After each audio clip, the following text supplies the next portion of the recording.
Hello there, Star Wars toy fans. This is Jim, and thank you again for taking the time to stop by my channel. This is part 4 of the comparison between the original Kenner Star Wars action figure line and the Hasbro line of what I've collected.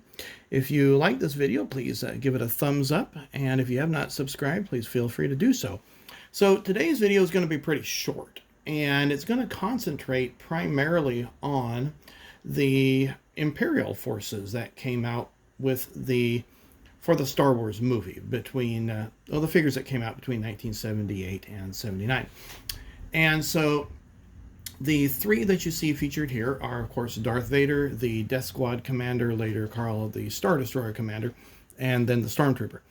Those three were out of the original 12 that came out in 1978, and all three are from my childhood collection. Now, I can't recall which year that I've gotten these, whether I got them in 78, well, probably 79 or 1980, but anyway, they all range from my childhood. And some of them were restored when I was a kid. Like, for instance, I take a look here at Vader's chest piece, and it's obvious that I took my Pactra or Tester's paints at the time and touched it up because of where you can also see a little tear there in the cape. And this is an original lightsaber with the original tip, and it's not a reproduction, although it doesn't quite fit properly. But anyway, it is one of the originals. So without further ado, let's get into it.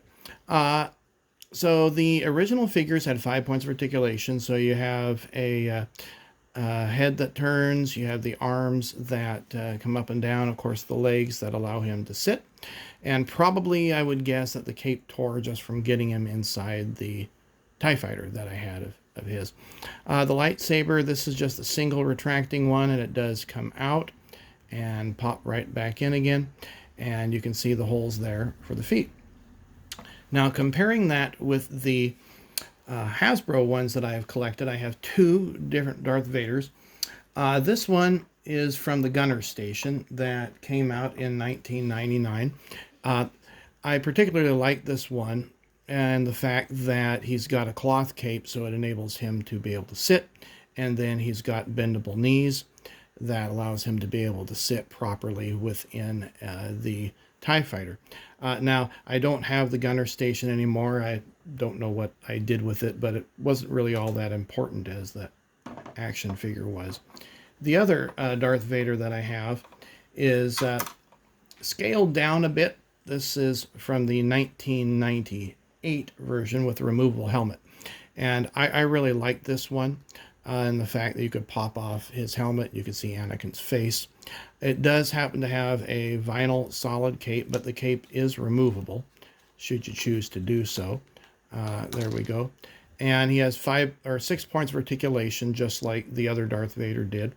Well, actually that one's got more because of the knees, but the head turns, the arms move, the waist turn, and then of course the legs do sit. But that's pretty much impossible, being that this cape is not going to allow him to sit. As I mentioned in another video, that's one of the neat things that I liked about the original Kenner line, is the fact that all the figures could sit up and down. Now, I don't believe the Gunner Station came with a lightsaber. I did have an original 1995 release Vader, and I got rid of him. I just did not like the big bulky look to him. Well, the next character we'll concentrate on is the Death Squad commander. And again, 5 points for articulation. This is an original blaster, not a reproduction. And he did get repainted. I know that several times. The helmet got repainted, and the dots and the belt. I did that all when I was a kid. And as I mentioned in many videos before, I was a model builder. And I'm not above restoring figures to make them look accurate. They are mine. And I know there's a lot of issues with that. Well, what if you turn to sell them later on in life? And well, you know, that's just like kind of restoring a car, I guess. At least that's the way I look at it.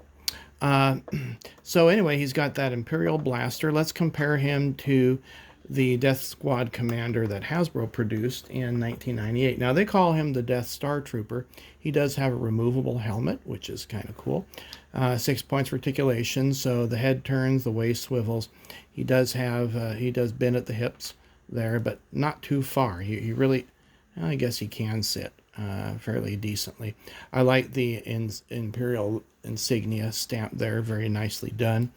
Some real nice detail on the figure. And then the Imperial Blaster here. Let's compare the blasters between the Kenner, original Kenner line, and then the Hasbro line. You'll see the Hasbro is quite a bit larger. I don't necessarily like that, but maybe that's more movie accurate. Who's to say?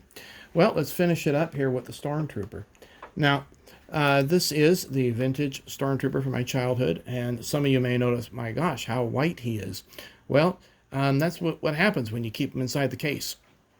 And my figures have very little yellowing. No, I have not retro-brighted it. You'll see it's got some stains there along the side. I don't know whether I touched him up or not. I don't remember doing that at all. It does have the original gun that came with it when I was a kid. It's not a reproduction. He only has 4 points of articulation, so the head does not turn, but both the arms and then the legs, of course, do. I had 2 of these as a child, 2 Stormtroopers that went in my case.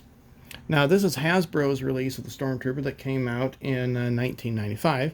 He came with 2 weapons and a little bit bulkier type of stature. It's got the Imperial Blaster and then this other rifle that has a sling on it. 6 points for articulation, so again, the head does turn in this one and the waist does swivel. Now, before I end this video today, what I'd like to do is to point out that, of course, Hasbro never made a Sandtrooper. And so this vintage Dewback here, if you're going to bring your, oops, I guess you really can't see it, so let's turn the camera down. So here's a vintage Dewback. We'll scoot everything back just a bit. And so the one neat thing that that Kenner did with their original line was that if you wanted to have your guys ride the beasts, like the Tauntaun, it had a little hatch here, open hatch. And so you just slip your Stormtrooper in. But that was the best that we could do back in the 70s and 80s because we simply did not have a Sandtrooper. Well, Hasbro did come out with a Sandtrooper in 1996. Let's try to pop him out here. Boy, that was quite a chore. I had to pause the video in order to get that to come out. Feet got stuck somewhere in there. So Hasbro did come out with Sandtrooper. And this is not the one that came out with the Dewback.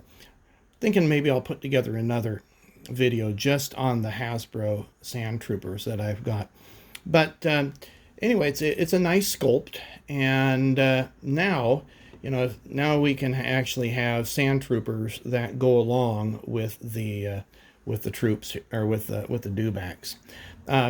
He won't fit necessarily within that little hatch there, whoops, as well. And it's got some nice detail. I mean, it's got a little backpack and a couple of guns. And anyway, like I said, I'll touch base on another video on those. But here we have our Stormtrooper and then the Sandtrooper. Well, I hope you enjoyed this video, and feel free to give it a thumbs up if you did. And we'll look forward to seeing you in future videos.